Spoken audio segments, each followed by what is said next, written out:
بسم الله الرحمن الرحيم الحمد لله رب العالمين والصلاة والسلام على رسول الله صلى الله عليه وسلم رب اشرح لي صدري ويسر لي أمري واحلل عقدة من لساني يفقه قولي السلام عليكم ورحمة الله وبركاته بقرآن وسط عند የቁርአን ሱራ አለ። ይሄ የቁርአን ሱራ ከቁርአኖች ሁሉ በላይ ከቁርአን ሱራዎች ሁሉ የበላይ መሆኑን በረሱል ሰለላሁ ዐለይሂ ወሰለም አዕظሙ ሱራ ብለው የተናገሩበት ታላቅ ሱራ መሆኑን የገለጡበት አንድ ሱራ አለ። እቺን የቁርአን ሱራ የሚጠቀም ሰው ኢብኑ ቀይም ረህመቱላሂ ዐለይህ ሐሳብ ያለበት ሐሳቡ አላህ ይገላግልለታል በዚች ቁርአን አለ። ጭንቀት ያለበት ጭንቀቱን፣ ህመም ያለበት ህመሙን፣ በሽታ ያለበት በሽታውን፣ ድህነት ያለበት ድህነቱን፣ ፈላ መውጣት የፈለገ ፈላህ ማግኘትን፣ ስኬት የፈለገ ስኬትን የሚያገኝበት የቁርአን ሱራ ነው ብለው ተናግሯል። ይህችም ሱራ ሱረቱል ፋቲሃ ትባላለች።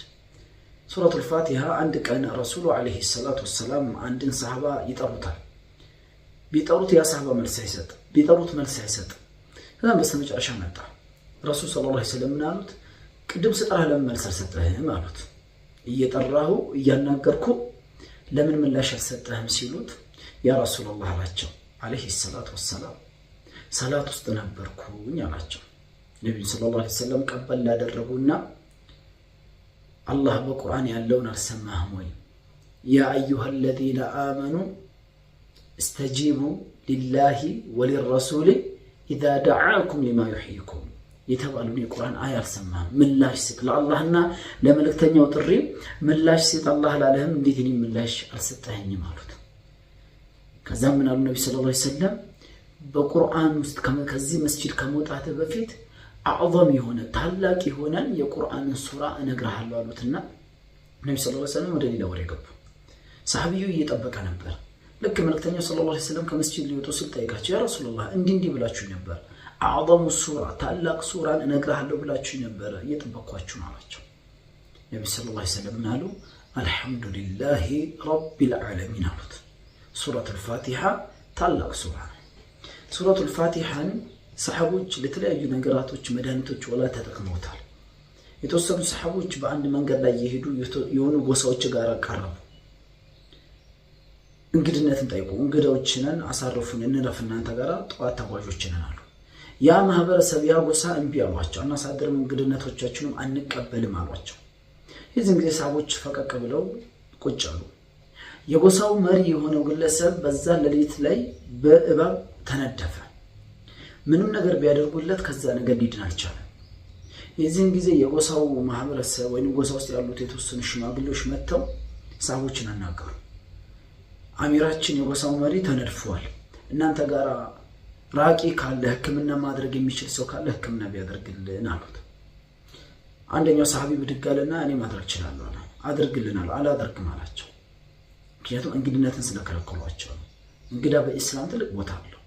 አላደርግም አላቸው። እንግዳው በክፍያ አሉ። ተስማሙ። ሄደው ሩቃ አደረገለት፣ ቁርአኑን ቀራለት። ከዛ ነብዩ ሰለላሁ ዐለይሂ ወሰለም ወሬው ደረሳቸው፣ መረጃው ደረሳቸው። የአላህ መልእክተኛ ሰለላሁ ዐለይሂ ወሰለም ሱረቱል ፋቲሃ መድኃኒት መሆኗን እንዴት አወቃሉ? ተገርሞ ማለት ነው። ያኛው ሰውዬ ከዛ እባብ ዳነው፣ ከእባቡ መርዝ መውጣት የቻለው በሱረቱል ፋቲሃ ብቻ ነው። ሱረቱል ፋቲሃ ለማንኛቸውም በሽታዎች መጠቀም ይችላል፣ ሁሉም ይችላል። ሱረቱል ፋቲሃ ሰላት ያለሷ አይቻልም። ሱረቱል ፋቲሃን ሊተካ የሚችል ቁርአን የለም። ሰላት ውስጥ ከቆም ሱረቱል ፋቲሃን ሊተካ የሚችል ቁርአን የለም። የግድ መቅራት አለበት። ግን ሱረቱል ፋቲሃ ሌሎችን ቁርአን ተተካለች። ሌላ ሱራ ሳትቀራ በፋቲሃ ብቻ ሰላት የምትሰግድ ሰሂህ ነው ሰላት። ሱረቱል ፋቲሃ ከቁርአን መክፈቻው ላይ ነው የምታገኛት። ነብዩ አለይሂ ሰላቱ ወሰለም መድኃኒትነቷን ውስጧ ላይ እንዳለም ተናግሯል። አላህም በሐዲስ አልቁድሲ ላይ ባሪያ መሰገነኝ አላቀኝ ከፍ አደረገኝ ይላል። ቀሰምቱ ሰላተ በይኒ ወበይነ አብዲ ብሎ የተናገረው ሱረቱል ፋቲሃ ነው። እንዴት አድርገን ነው ሱረቱል ፋቲሃን ለመድኃኒትነት የምንጠቀመው የሚለው እናያለን። የታመመበት ቦታ ላይ እጅህን በማኖር ራሱን ሊሆን ይችላል፣ ልቡን ሊሆን ይችላል፣ እጅግሩን ሊሆን ይችላል።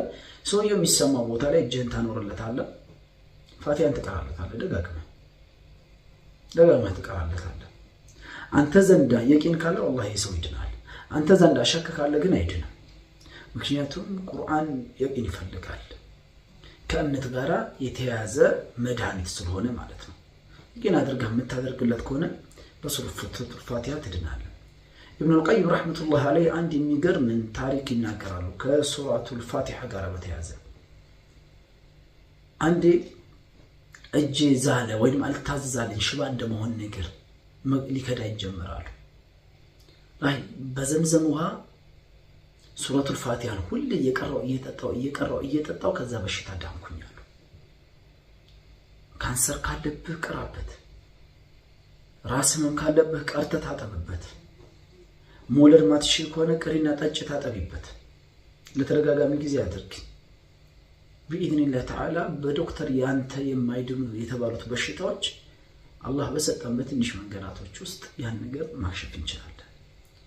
አላህ በዚህና በሌሎች በሽታዎች ተይዘው አፊያቸውን ያጡ ወንድሞቻችንን በሙሉ አፊያቸውን አላህ ይመልስልን።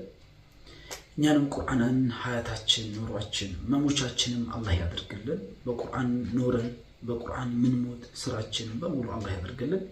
ይህም ቁርአን ነገ ቂያም ዕለት ለእኛ ሽፋ የሚሆንልን አላህ ያደርግልን። ወሰላሙ አለይኩም ወረሕመቱላሂ ወበረካቱሁ።